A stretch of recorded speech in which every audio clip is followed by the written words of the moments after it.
She's always late picking up the children, and look at how they're dressed. My son deserves better than her. My mother-in-law's voice carried across the school parking lot as she held court with her circle of PTA moms. I gripped my steering wheel tighter, watching through my car window as she gestured dramatically, perfectly timed for maximum effect. My name is Emma Sullivan, and at 34, I never thought I'd be hiding in my car to avoid my mother-in-law's latest character assassination attempt. But here I was 5 minutes early for pickup, as always, listening to Patricia Wilson tear down everything about my parenting. The worst part, my husband James was away on a month-long business trip, leaving me to deal with his mother's escalating campaign against me alone. Did you hear she lets them eat store-bought snacks? Patricia's voice dripped with disdain. In my day, we made everything from scratch. These modern mothers just don't understand proper nutrition. I watched as the other mothers nodded sympathetically, completely buying into her performance. These were the same women who, until Patricia's arrival 3 months ago, had been my friends. We'd organized school bake sales together, arranged playdates, shared parenting tips. Now they looked at me like I was somehow failing my children. Patricia had moved to our town after her husband's passing, claiming she needed to be closer to family. What she really meant was she needed to be closer to my children, close enough to scrutinize every parenting decision I made. The bell rang, and I stepped out of my car, holding my head high as I walked past Patricia's group.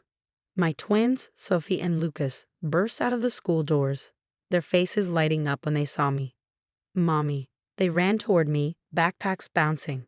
I hugged them tight, breathing in their familiar scent of crayons and playground dust. "Grammy Pat." Lucas spotted Patricia approaching, and my heart sank as she swept in for her own hugs. "Oh, my darlings," she cooed, shooting me a pointed look. "I noticed you're wearing the same clothes as yesterday. Doesn't Mommy do laundry anymore?" I bit back a retort. The twins wore the same outfits because they were their designated art day clothes. Something Patricia would know if she'd bothered to read the school newsletter instead of just criticizing my choices. "Actually," Sophie piped up, "we have art class on Mondays and Tuesdays, so we wear our paint clothes. Ms. Martinez says it's smart planning." Patricia's smile tightened. "Well, I suppose that's one way to look at it. Though when your father was young, I always made sure he had fresh clothes every day, no matter what activities were planned." The drive home was tense, with Patricia following us in her car. She'd invited herself over for dinner, again claiming she needed to ensure the children were getting a proper meal. As I prepared dinner, organic chicken, roasted vegetables, and quinoa, though Patricia would surely find fault with it, I overheard her in the living room with the twins. "Doesn't Mommy ever help with your homework?" she asked, her voice carrying deliberately to the kitchen. "Mom always helps us," Lucas defended. "She checks our work every night and helps us practice spelling. But she's so busy with her phone all the time." Patricia pressed. "I've seen her at pickup, always texting." My hands shook as I chopped vegetables. That texting was me managing my successful freelance graphic design business, which allowed me to work flexible hours and be there for my children. But Patricia had already decided I was a distracted, modern mother more interested in social media than parenting. The next morning, I dropped the twins at school, only to be called into the principal's office. My stomach churned as I sat across from Principal Martinez, wondering what Patricia had done now. "Mrs. Sullivan," she began, her expression serious, "I've received some concerning reports about your children's home environment." My heart stopped. "What kind of reports?" "Several parents have expressed worry about the children's well-being. They've mentioned inadequate clothing, nutrition concerns, and claims of neglect." I felt the blood drain from my face. Let me guess. Patricia Wilson is behind these reports. Principal Martinez's expression remained neutral, but I saw a flicker of recognition in her eyes. "We take all parent concerns seriously, regardless of their source." "Of course," I said, fighting to keep my voice steady. "But I assume you've also observed Sophie and Lucas yourself. Their academic performance, their social interactions, their overall well-being." She nodded slowly. "That's actually why I called you in today. I've been reviewing their records, and I have some questions about their recent achievements." My heart sank further. Had Patricia's campaign actually convinced the school I was an unfit mother? "Mrs. Sullivan," Principal Martinez continued, "are you aware that Sophie's reading level is 2 grades above average? And that Lucas's recent science project was selected for the district showcase?" I blinked, confused by her tone. Yes, we read together every night, and Lucas is passionate about science. We converted part of the garage into a learning space for their projects. A small smile appeared on Principal Martinez's face. The reason I'm asking is that I've been documenting your children's progress since these concerns were raised. I have 3 months of detailed observations, academic records, and teacher reports. She pulled out a thick folder. Would you be interested in reviewing this documentation with me? I think it tells a very different story than the one being spread around our school community. For the first time in months, I felt a glimmer of hope. Principal Martinez hadn't called me in to accuse me. She called me in to help. As we went through the folder, I saw page after page of positive reports. Sophie and Lucas's impressive academic progress, their strong social skills, their healthy lunch choices, their clean and weather-appropriate clothing, their happy dispositions. Mrs. Sullivan, Principal Martinez said finally, I want you to know that I'm planning to call a special PTA meeting next week. These unfounded accusations about your parenting are creating a toxic environment in our school community, and it needs to be addressed. I thought about Patricia's smug face, her daily attempts to undermine me, her constant criticism disguised as concern. What exactly are you planning? Principal Martinez's smile turned determined. I believe it's time for everyone to see the actual evidence of your children's thriving development. Sometimes the best way to counter gossip is with facts. As I left her office, I felt lighter than I had in months. Patricia might have convinced everyone to doubt my parenting, but she hadn't counted on one thing, the quiet daily proof of my children's happiness and success. My phone buzzed with a text from James. Mom says you were called to the principal's office. Everything okay? I smiled, thinking about Principal Martinez's folder of evidence. Everything's fine, I replied. In fact, I think things are about to get very interesting. The PTA meeting was scheduled for Thursday afternoon. Word spread quickly, and the usually half-empty meetings were suddenly the hottest ticket in town.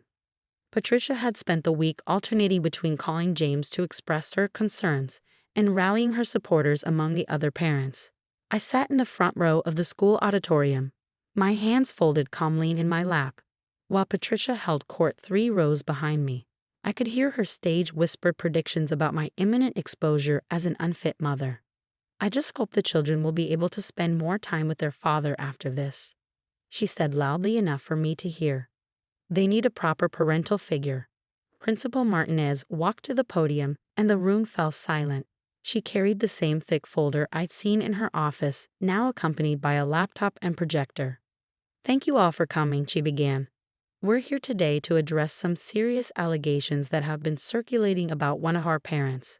Rather than letting rumors persist, I believe it's time to look at the facts. Patricia shifted smugly in her seat.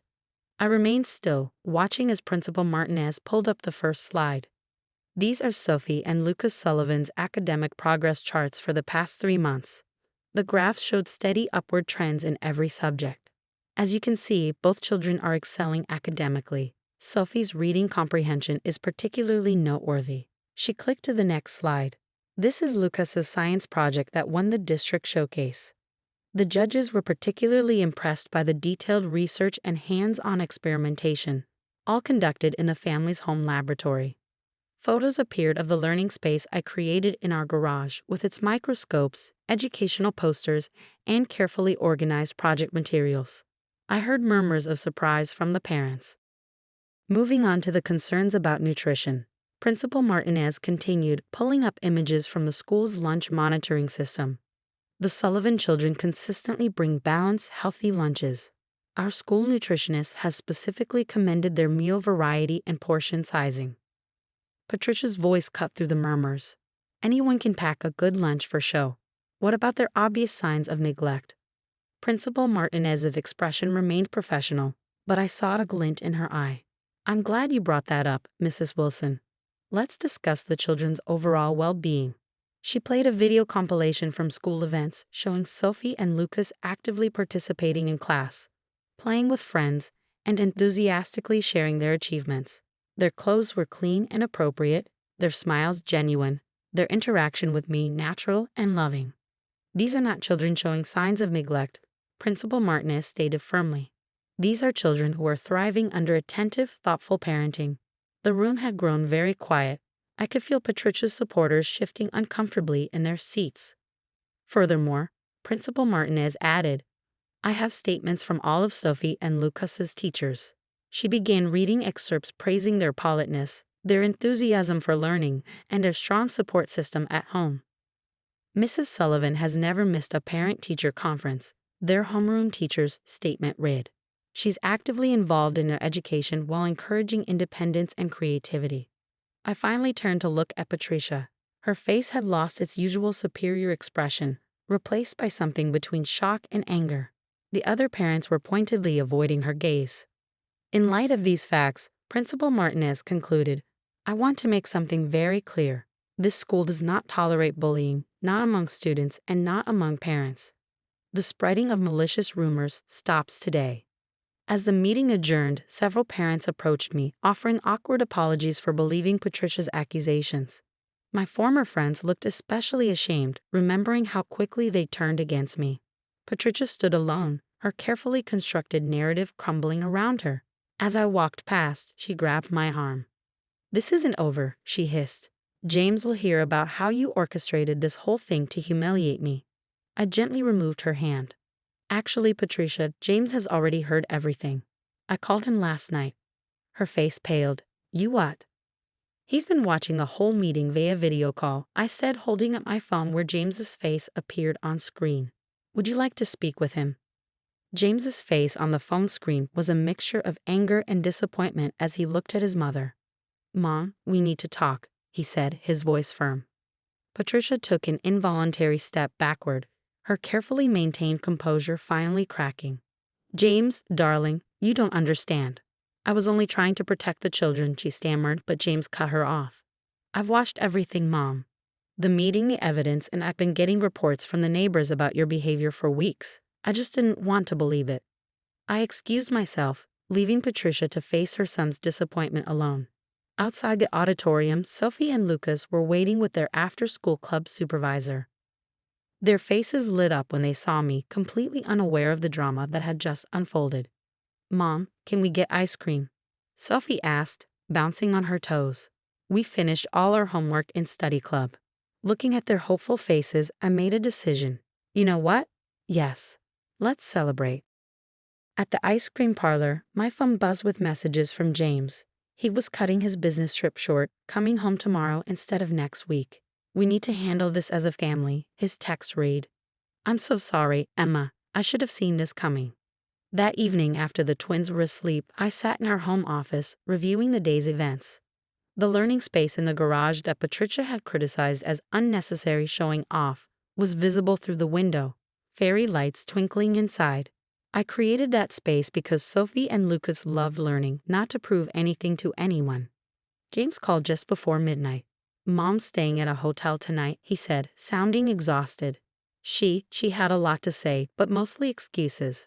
I told her she needs professional help if she wants to remain part of our children's lives. How did she take that? I asked, though I could guess. About as well as you'd expect. She claims we're all against her, that she's being punished for caring too much. He sighed heavily. Emma, I'm so sorry I didn't stop this sooner. The next morning, James arrived home just as I was making breakfast. The twins launched themselves at him, chattering excitedly about their week. I watched him hug them, saw the realization in his eyes of how close his mother had come to damaging our family. Where's Grammy Pat? Lucas asked innocently. She usually comes for breakfast on Fridays. James knelt down to their level. Grammy Pat needs some time to herself for a while. But that doesn't mean she doesn't love you. Is it because she was mean to Mom? Sophie asked, surprising us both. We heard her saying bad things about Mom to other parents. Nothing gets past you two, does it? James smiled sadly. Yes, Grammy Pat hasn't been very nice lately, and she needs time to think about her behavior. Over the next few weeks, our family settled into a new rhythm. Patricia's absence was noticeable but peaceful. The PTA moms who had shunned me gradually returned, shamefaced and apologetic. Some even asked about volunteering in our garage learning space, impressed by what they'd seen in Principal Martinez's presentation. Principal Martinez became an unexpected ally, implementing new anti-bullying policies that extended to parent behavior. Your situation highlighted a gap in our community guidelines, she told me during a parent-teacher conference. We protect our children from bullying but sometimes forget that parents can be just as harmful. A month after the meeting, Patricia reached out through her therapist, requesting a supervised visit with the twins. James and I discussed it thoroughly before agreeing. She's still their grandmother, I said, surprising myself by advocating for her. If she's genuinely working on herself, maybe we owe her that chance. The visit was short and carefully monitored. Patricia was subdued, her usual criticisms notably absent. She brought the twins books about science and art, showing she actually paid attention to their interests rather than pushing her own agenda. "Emma," she said as she was leaving, her voice quiet. I'm sorry. I thought I was protecting my grandchildren, but I was only protecting my own ego. It wasn't a perfect apology, but it was a start. Today, 6 months later, our family has found a new balance. Patricia's visits are still supervised but more relaxed. She's learning to be a grandmother rather than a critic, though she sometimes slips. When she does, James or I remind her gently but firmly of boundaries. The twins continue to thrive. Sophie's reading now 3 grades above level, and Lucas's latest science project won a state competition. Our garage learning space has become a hub for after-school study groups, with parents volunteering their time and expertise. Yesterday, I overheard Patricia telling a new school parent about her wonderful daughter-in-law who created an amazing learning environment for the children. The praise felt genuine, without her usual undercurrent of criticism. As I watched her interact with the twins later, showing genuine interest in their activities rather than looking for faults, I realized something important. Sometimes the best revenge isn't about winning or proving someone wrong. Sometimes it's about giving people the chance to become better versions of themselves. The evidence hadn't just changed everything, it had changed everyone, including Patricia herself.